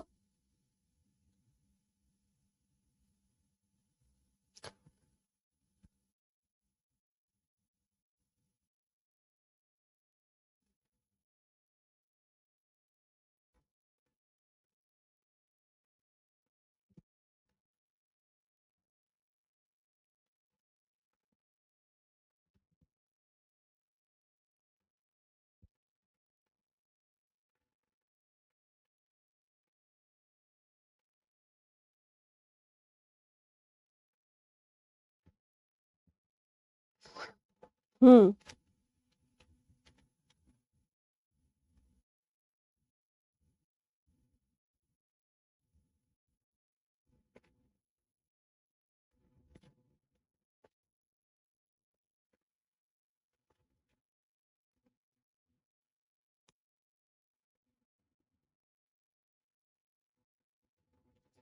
लिखे कि इनके ऊपर, कोई बात नहीं मनोरमा, इट्स ओके, इनके ऊपर दरबारीपन का दबाव था। इनके ऊपर दरबारीपन का दबाव था। ये तो समझ में आ गया ना मनोरमा कि क्यों नहीं है पहला? कवि तो अच्छे थे बेचारे, कवियों में कोई दिक्कत नहीं थी। रसिक प्रिया लिख रहे हैं, रामचंद्रिका लिख रहे हैं, जस चंद्रिका लिख रहे हैं, दुनिया जहान रामचरितमानस से कंपेयर हो रहा है। इसका मतलब कवियों में तो कोई दिक्कत नहीं थी। डंडा था, दबाव था इनके ऊपर, समझ रहे? डंडा था इनके ऊपर उनका कि लिखो हमारे लिए, अच्छा अच्छा अच्छा अच्छा लिखो, सरल सरल सरल, क्योंकि हमारे में बुद्धि का दाना है नहीं। नहीं, हमें बुद्धि इतनी है नहीं कि हम समझ सके। ठीक है, लिखो इसमें कि इसमें लिखो, इनके ऊपर दरबारीपन का दबाव था, अतः अतः उसके कारण, अतः उसके कारण ये सामंती कोमा राजाओं या शासकों, कोमा धनिकों, सामंती शासकों और धनिकों को समझने योग्य, के समझ आने योग्य, ऐसा लिखो, के समझ आने योग्य सिद्धांतों को ही अपनी काव्य रचनाओं में जगह दे पाते थे। अपनी काव्य रचनाओं में जगह दे पाते थे। जो उनकी बुद्धि में घुसेगी उसे तो करेंगे नहीं। इधर ट्यूशन वाले नहीं होते, कुछ इजी इजी इजी इजी सवाल बता कर भेज दिया, चलो आ गया तुम्हें सवाल, परीक्षा में आएगा नहीं वो। नहीं, जैसे हम लोग जब यूट्यूब में अगर पढ़ाने लगे तो यूपीएससी में बताओ एक पन्ने का एक क्वेश्चन पूछा जाता है एमसीक्यू, तो हमें मन करता है कभी कभी ऐसा सवाल पूछ, भारत की राजधानी क्या है, ऐसा सवाल पूछते ही हजारों बच्चे लाइव आ जाएंगे, but there are no relevance in your examination. तो हमें तुम्हें खुश थोड़ो करना है कि चलो हो गया सिलेबस पूरा, ऊपर ऊपर ऊपर ऊपर से सिलेबस पूरा करना है, या पेपर में आने वाला चीज करना है, या पेपर में आने टाइप का आपको करना है। तो सिंपल सी बात है, आप जवाब दे दो। अब अगर आप यहाँ डंडा लेके बैठ जाओ कि पढ़ा के दिखाओ तुम जरा, ठीक है, तो वहां पर दिक्कत आने लगेगी। संगीता और 20 मिनट है, उसे यूटिलाइज करो। कहाँ जाना चाहती हूँ है, चलो लिखो। 20 मिनट को आराम से पढ़ो बैठ के। इतनी लंबी क्लास तो होती भी नहीं है कि तुम लोग बोर होने लगता है जरा जरा सी देर में। लिखो इसमें क्या बताया भाई, लास्ट लाइन बताना, लास्ट लाइन लिख देना एक बार, ठीक है, बताओ। हम्म, अब हमें लाइव बच्चे थोड़ा लाने हैं कि जुड़ जाए, यहाँ पे आ जाए सब, तो रिलेवेंसी के अकॉर्डिंग कराना है चीजें, है ना। एक बार लास्ट लाइन बताओ।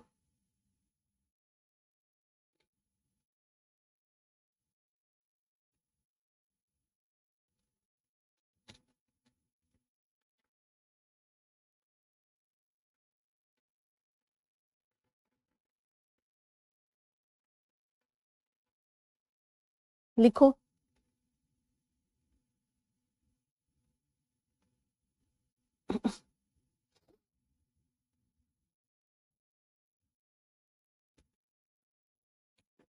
जगह देते थे, ओके। नेक्स्ट, अतः इन्होंने अपने काव्य में, अतः इन्होंने अपने काव्य में सरल एवं सरल एवं सहज रूपांतरण, सहज एवं सरल रूपांतरण को कर शासकों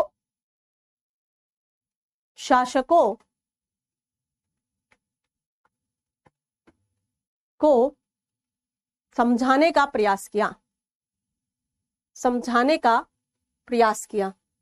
हेडिंग डालेंगे केशव दास महोदय। सवाल लिख लो कि जितने भी आएंगे उससे रिलेटेड एक बार बताना।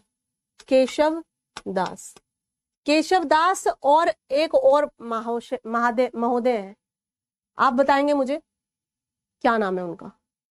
दोनों में विवाद है कि ये है उसके प्रवर्तक या वो है। नाम बताएं फटाफट से, नाम कल मैंने बढ़िया से बताया था आप लोगों को, बताएं।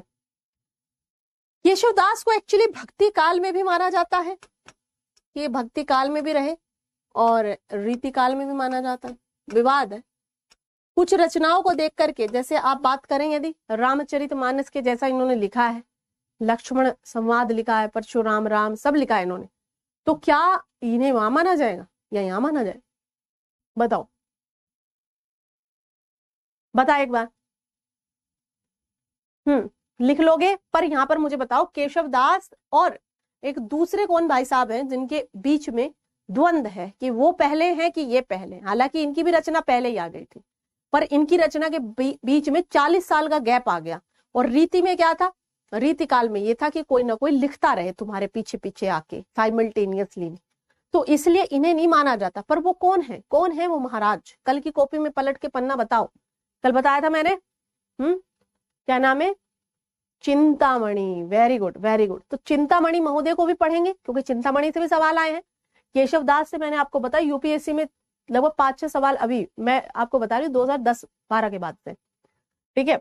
दूसरा यूपी पीसीएस में भी और बीपीएससी में कई जगह पर इससे सवाल पूछे जाते रहे, ठीक है। चिंतामणि को बाद में देखेंगे, पहले केशव दास महोदय को ले लो। 1555 से 1617 ये इनका जो है यहाँ पर काल रहा, 1555 से 1617। अब मुझे एक बात बताओ आप लोग, कि भक्ति काल हमारा कब से कब तक चला? 1555 से 1617। अब मुझे बताओ कि भक्ति काल आपका कौन से इरा में था, कहां पर था भक्ति काल, बताओ।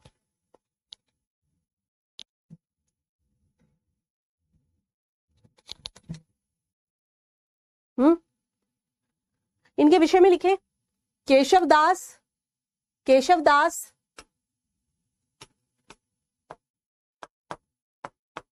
भक्ति काल एवं रीति काल, भक्ति काल एवं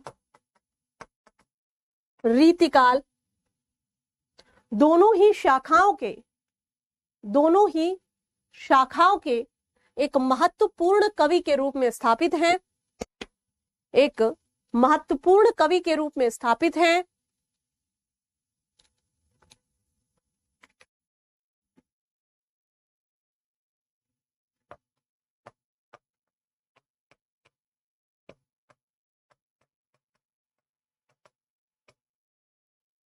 ये एक दरबारी कवि थे, ये एक दरबारी कवि थे एवं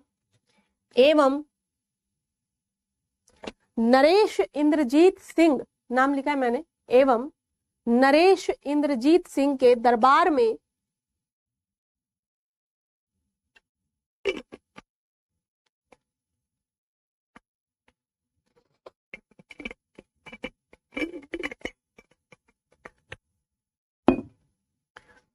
अत्यधिक सम्मान पाते थे।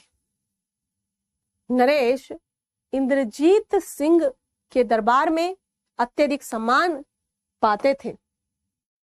केशवदास के द्वारा लिखी गई महत्वपूर्ण पुस्तक रामचंद्रिका, केशवदास के द्वारा लिखी गई महत्वपूर्ण पुस्तक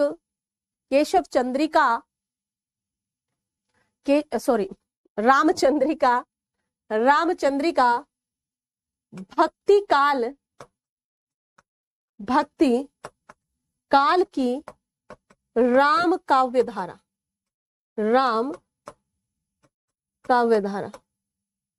भक्ति काल की राम काव्य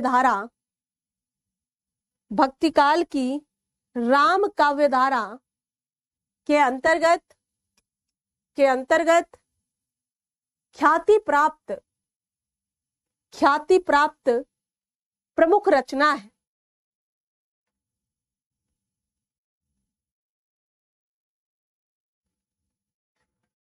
ख्याति प्राप्त प्रमुख रचना है। साथ ही इनके द्वारा रीतिकाल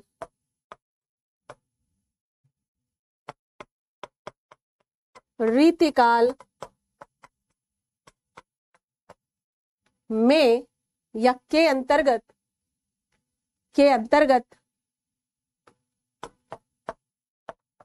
कई अन्य महत्वपूर्ण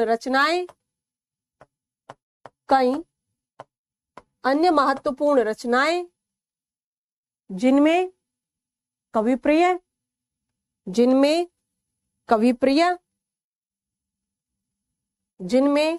कविप्रिया एवं रसिक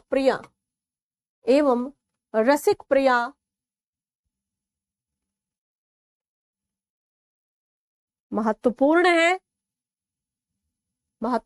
है, जिसके अंतर्गत या जिनके अंतर्गत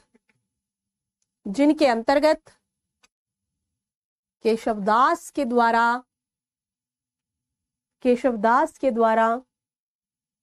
नखशिख वर्णन कितने बालक जानते हैं, बताओ जरा फटाफट से, जो नहीं जानते वो भी बताए कि आई डोंट नो, ठीक है। नखशिख वर्णन को आधार प्रदान किया गया है,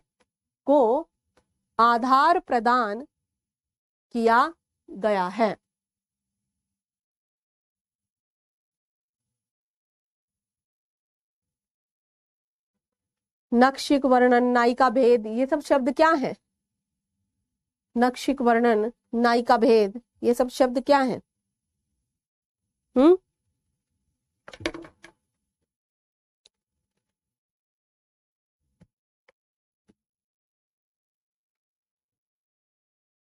जानते हो?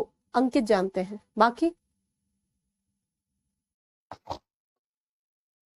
बाकी कोई नहीं जानता? नहीं, एक ही बालक को पता, अनिकेत है, बस आप ही को पता है। नहीं, बाकी सब क्या कर रहे हैं इधर क्लास में फिर? हम्म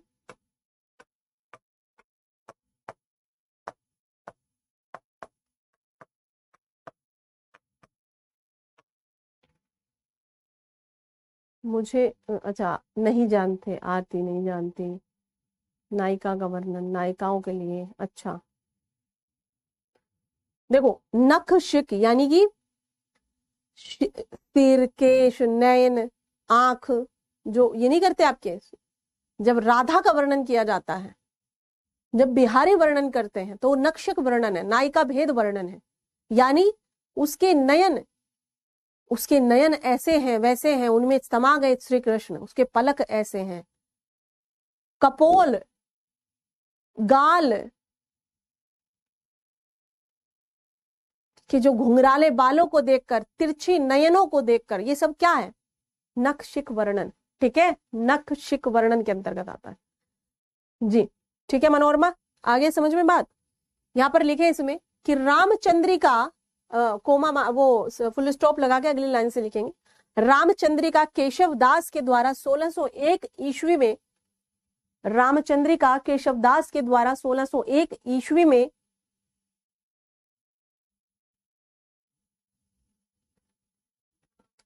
संपन्न की जाती है।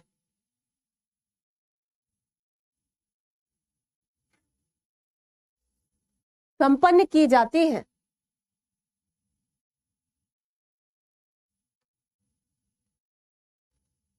इसका विषय भक्ति परक है। इसका विषय भक्ति परक है। भक्ति परक विषय का मतलब क्या है? राम, सीता, लक्ष्मण, इन सब का वर्णन है, तो ये भक्ति काल का हो गया ना। इसका विषय भक्ति परक है, लेकिन इसकी दृष्टि,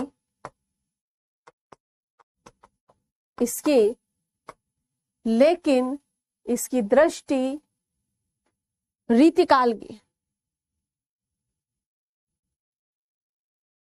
इसकी दृष्टि रीतिकाल की है।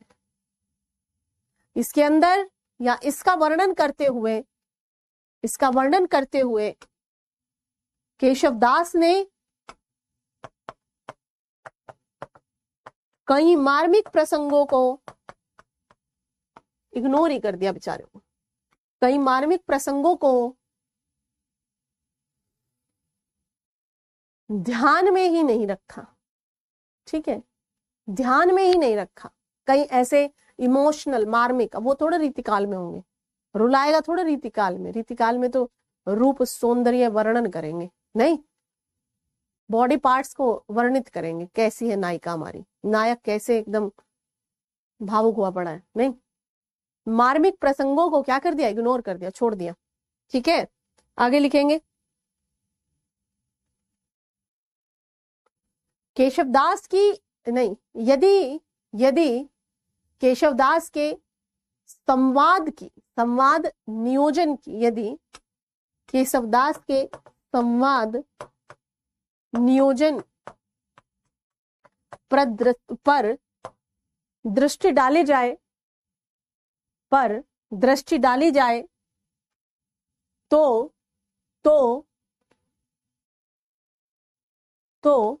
हिंदी साहित्य में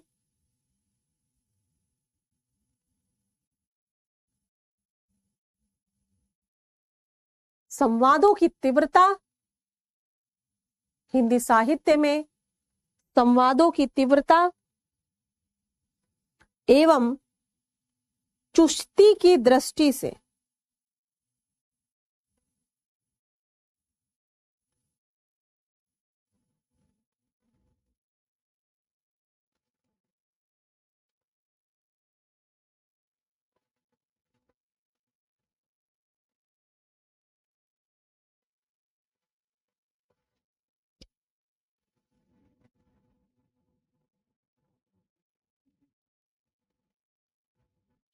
की दृष्टि से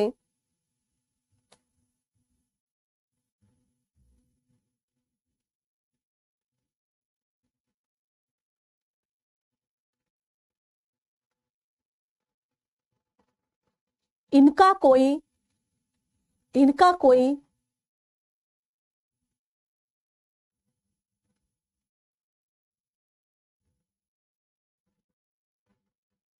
या इनकी कोई बराबरी नहीं कर सकता, इनकी कोई बराबरी नहीं कर सकता।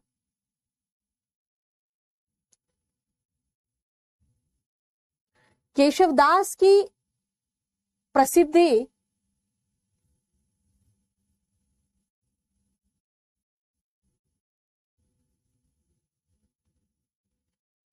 केशवदास की प्रसिद्धि या केशवदास की वास्तविक प्रसिद्धि, वास्तविक प्रसिद्धि इनकी प्रमुख रचनाओं रसिक प्रिया एवं कवि प्रिया, इनकी इनकी प्रमुख पुस्तकों या प्रमुख रचनाओं रसिक प्रिया और कवि प्रिया से हुई है, जिसके अंतर्गत कवि ने काव्यगत लक्षणों एवं धारणाओं का काव्यगत लक्षणों एवं धारणाओं का भरपूर प्रयोग किया है, भरपूर प्रयोग किया है, भरपूर प्रयोग किया है।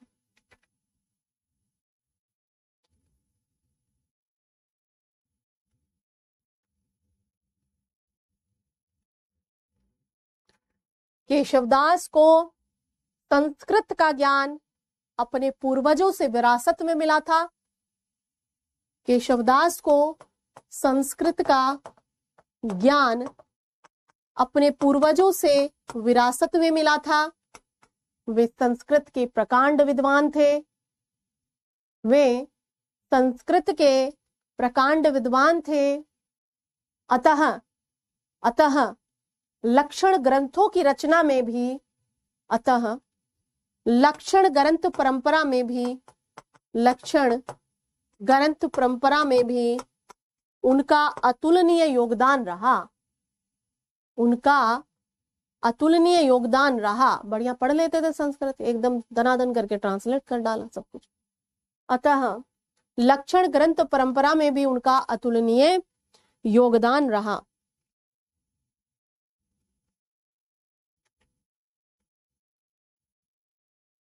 फुल स्टॉप के बाद हालांकि केशवदास सादगी की बजाय अलंकृत या अलंकृत काव्य पर ज्यादा जोर देते हैं। अतः इनकी रचनाओं में औदात्य का अभाव देखने को मिलता है। भाई तुम सजा लोगे तो फिर नेचुरलिटी तो कम रह जाएगी ना, सजाने में ज्यादा दिमाग लगाते नहीं। तो यहाँ पर आप लिख लो कि केशवदास क्योंकि सादगी के बजाय अलंकृत काव्य पर ज्यादा जोर देते हैं या ज्यादा उस पर मतलब दिमाग लगाते हैं, तो इसलिए दिमाग लगाना मत लिख देना, औदात्य का अभाव देखा जाता है, औदात्य का अभाव देखा जाता है। केशवदास का कहना है या केशवदास का मानना है कि अलंकार के बिना काव्य में सौंदर्य नहीं, अलंकार के बिना काव्य में सौंदर्य नहीं। ठीक है, लिख लिया? एक बार लिख लो इसको फटाफट से, जितनी चीजें बची हैं उनको लिखो। ये वाले जो क्वेश्चन मैंने लिखवाए थे स्टार्टिंग में, ये क्वेश्चन लिख लोगे, प्रीवियस ईयर क्वेश्चन जो हमने डिस्कस करे थे, केशव दास का जो 1-2 सवाल है उसको लिख लोगे? बताओ।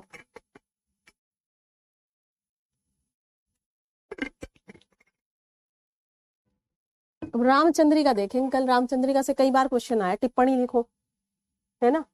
बताओ यहाँ तक कोई समस्या हो तो। और हाँ, मुझे वो आप शिवानी या कविता या कोई भी मेल कर देना भाई, कल वाली पीडीएफ, हमारा बोर्ड कल खराब हो गया था ना, तो वो पीडीएफ मेरे को प्लीज भेज देना, मैं उसे अपलोड करवा दूंगी, है ना। आपने जो लिखा होगा ना उसको, समझ में आई चीजें, क्या हमने बात करी, कहाँ से कैसे क्वेश्चन आएगा, समझ में आई कि नहीं आई, वो बताओ।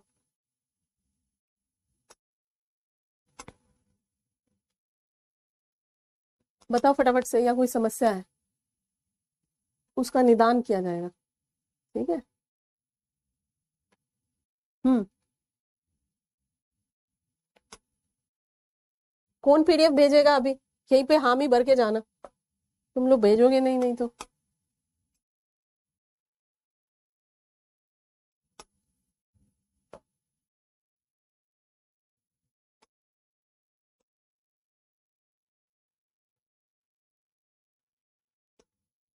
बताओ। ठीक है, थैंक यू विशाल, भेज देंगे। कविता आप भेज देना, ओके। चलो, तो कल करेंगे, रामचंद्रिका पढ़ेंगे कल को, ओके। कोई डाउट हो तो मेल कर देना, है ना, मेल पे आप बता सकते हो, और जो भी चीजें हैं आप वहां पे बता सकते हो। बाकी कुछ कुछ प्रोग्राम्स वगैरह अच्छे से अटेंड किया करो, I will send the link, और उनको भी देखो, क्योंकि वहां पर डिबेट और डिस्कशन एक बहुत ही लहजेपूर्ण तरीके से होता है, ऐसे नहीं जैसे कुछ कुछ टीवी चैनल्स पे। आई ईमेल आईडी वापस लिख दो, नहीं पता क्या तुम्हें मिहिर, ऐसे करोगे?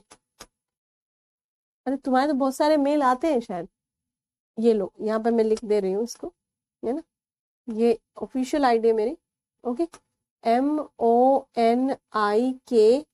सब कुछ स्मॉल में है, फिर एक डॉट लगाओगे, फिर EXAMPUR, फिर @, फिर gmail.com, all in small, okay, without any space, you can mail me, right. चलो, thank you so much everyone, मिलते हैं कल की डेट में, थैंक यू।